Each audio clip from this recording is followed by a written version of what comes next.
വിവിധ കാരണങ്ങളാൽ വിസ കാലാവധി കഴിഞ്ഞ ശേഷവും രാജ്യത്ത് തുടരേണ്ടി വന്ന പ്രവാസികൾക്കും ഭീമമായ ഓവർസ്റ്റേ ഫൈൻ കാരണം നാട്ടിലേക്ക് മടങ്ങാൻ സാധിക്കാതെ വിഷമിക്കുന്ന ആയിരക്കണക്കിന് പ്രവാസികൾക്കും ആശ്വാസം നൽകുന്ന ഒരു വിവരമാണ് ഇന്ന് നിങ്ങളുമായി പങ്കുവയ്ക്കുന്നത്.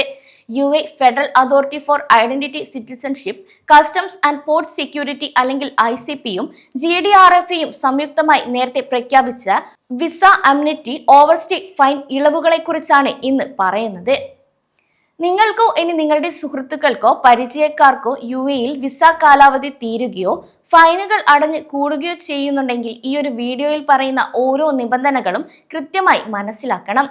വർഷങ്ങളായി UAEയിൽ വിസിറ്റ് വിസയിലോ അല്ലെങ്കിൽ ജോബ് സീക്കർ വിസയിലോ വന്ന് ജോലി ലഭിക്കാതെ വിസ കാലാവധി കഴിഞ്ഞവർ, നേരത്തെ ജോലി ചെയ്തിരുന്ന കമ്പനി പൂട്ടിപ്പോകുകയോ അല്ലെങ്കിൽ വിസ പുതുക്കി നൽകാതിരിക്കുകയോ ചെയ്തതിനെ തുടർന്ന് അനധികൃതമായി രാജ്യത്ത് കഴിയുന്നവർ, കൂടാതെ കമ്പനിയിൽ നിന്ന് വിട്ടുപോയതിനാൽ റൺ എവേ കേസ് രജിസ്റ്റർ ചെയ്യപ്പെട്ട തൊഴിലാളികൾ എന്നിവർക്ക് നിയമവിധേയമായി സ്വന്തം രാജ്യത്തേക്ക് മടങ്ങാനോ അല്ലെങ്കിൽ UAEയിൽ തന്നെ പുതിയ ജോലി കണ്ടെത്തി പുതിയൊരു വിസയിലേക്ക് മാറാനോ ലഭിക്കുന്ന ഏറ്റവും വലിയ ഒരു അവസരം കൂടിയാണിത്.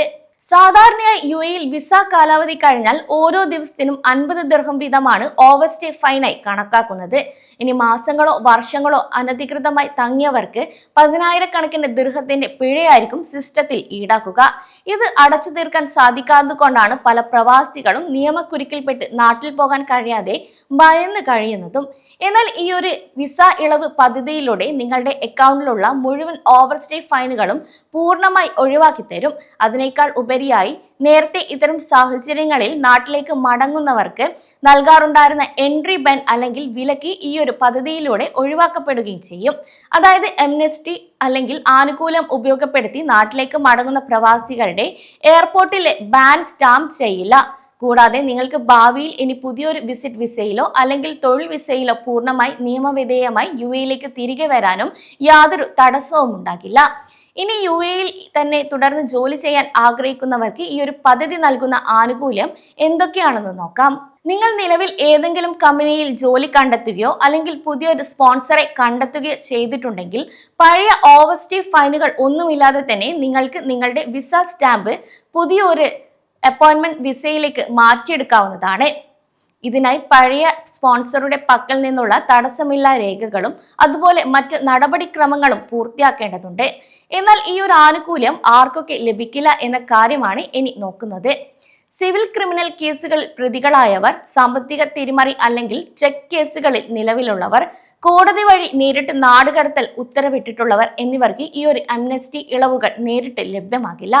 ഇത്തരക്കാർ ആദ്യം ബന്ധപ്പെട്ട കോടതി കേസുകളോ അല്ലെങ്കിൽ ഒത്തുതീർപ്പുകളോ പൂർത്തിയാക്കേണ്ടതുണ്ട്. ഇനി ഈ ഒരു ആനുകൂല്യത്തിനായി എവിടെയാണ് അപേക്ഷിക്കേണ്ടതെന്ന് നോക്കാം. ദുബായിൽ താമസിക്കുന്നവരാണെങ്കിൽ തൊട്ടടുത്തുള്ള ഏതെങ്കിലും അംഗീകൃത അമർ സെന്ററുകൾ വഴിയോ അല്ലെങ്കിൽ GDRFA സെന്ററുകൾ വഴിയോ ആണ് അപേക്ഷകൾ നൽകേണ്ടത്. മറ്റ് എമിറേറ്റുകളിലുള്ളവർക്ക് ICP പോർട്ടൽ വഴിയോ അല്ലെങ്കിൽ അതാത് എമിറേറ്റുകളിലെ ICP സർവീസ് സെന്ററുകൾ വഴിയോ ഈ ഒരു അപേക്ഷ സമർപ്പിക്കാൻ സാധിക്കും. ഇനി ആവശ്യമായ പ്രധാന രേഖകൾ എന്തൊക്കെയാണെന്ന് നോക്കാം. നിങ്ങളുടെ നിലവിലുള്ള പാസ്പോർട്ട്, അതായത് കുറഞ്ഞത് 6 മാസത്തെ കാലാവധി ഇതിനുണ്ടായിരിക്കണം. പഴയ വിസയുടെ കോപ്പി അല്ലെങ്കിൽ എമിറേറ്റ് ID വിവരങ്ങൾ. കൂടാതെ പാസ്പോർട്ട് ഇനി നഷ്ടപ്പെട്ടവരാണെങ്കിൽ ഇന്ത്യൻ എംബസിയിൽ നിന്നോ അല്ലെങ്കിൽ കോൺസുലേറ്റിൽ നിന്നോ ലഭിക്കുന്ന എമർജൻസി സർട്ടിഫിക്കറ്റ് അല്ലെങ്കിൽ ഔദ്യോഗിക ഔട്ട് പാസ്. ഇതും കൂടാതെ പുതിയ വിസയിലേക്ക് മാറുന്നവരാണെങ്കിൽ പുതിയ കമ്പനിയുടെ ഓഫർ ലെറ്ററും വിസ പെർമിറ്റും വേണം. ഇനി നാട്ടിലേക്ക് മടങ്ങാൻ അപേക്ഷിക്കുന്നതെങ്കിൽ അമർ സെന്ററിൽ നിന്നോ ICPയിൽ നിന്നോ നിങ്ങൾക്ക് ഒരു എക്സിറ്റ് പെർമിറ്റ് അനുവദിക്കും. ഈ ഒരു എക്സിറ്റ് പെർമിറ്റിന് സാധാരണയായി 14 ദിവസത്തെ കാലാവധിയാണ് ഉണ്ടായിരിക്കുക. ഇതിനുള്ളിൽ തന്നെ നിങ്ങൾ വിമാന ടിക്കറ്റ് എടുത്ത് UAEയിൽ നിന്ന് നിങ്ങളുടെ നാട്ടിലേക്ക് മടങ്ങിയിരിക്കുകയും വേണം. ഈ ഒരു ഘട്ടത്തിൽ പ്രവാസികൾ വളരെ പ്രധാനപ്പെട്ട ഒരു മുന്നറിയിപ്പ് നിർബന്ധമായും ഓർമ്മിക്കേണ്ടതുണ്ട്.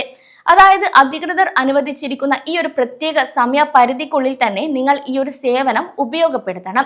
ഇനി അവസാന ദിവസങ്ങളിലേക്ക് അപേക്ഷകൾ മാറ്റിവെച്ചാൽ അമർ സെന്ററുകളിലും ICP ഓഫീസുകളിലും കനത്ത തിരക്ക് അനുഭവപ്പെടാനുള്ള സാധ്യതയും അതുപോലെ സാങ്കേതിക തടസ്സങ്ങൾ ഉണ്ടാകാനുള്ള സാധ്യതയും ഇവിടെ മുൻകൂട്ടി കാണേണ്ടതുണ്ട്.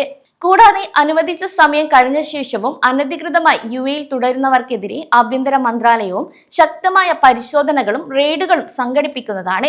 അതിനാൽ അത്തരത്തിൽ പിടിയിലാകുന്നവർക്ക് വലിയ തുക തന്നെ പിഴ ചുമത്തുകയും മാത്രമല്ല, എക്കാലത്തേക്കുമായി യുഎയിലേക്ക് പ്രവേശിക്കാൻ കഴിയാത്ത രീതിയിൽ ലൈഫ് ടൈം എൻട്രി ബാൻ നൽകി നാടുകടത്തുകയും ചെയ്യും. അതിനാൽ ഇത്തരം സാഹചര്യങ്ങളിലൂടെ കടന്നു പോകുന്ന നിങ്ങളുടെ സുഹൃത്തുക്കൾക്കോ ബന്ധുക്കൾക്കോ ഈ ഒരു വിവരം ഉടനടി തന്നെ ഷെയർ ചെയ്യുക.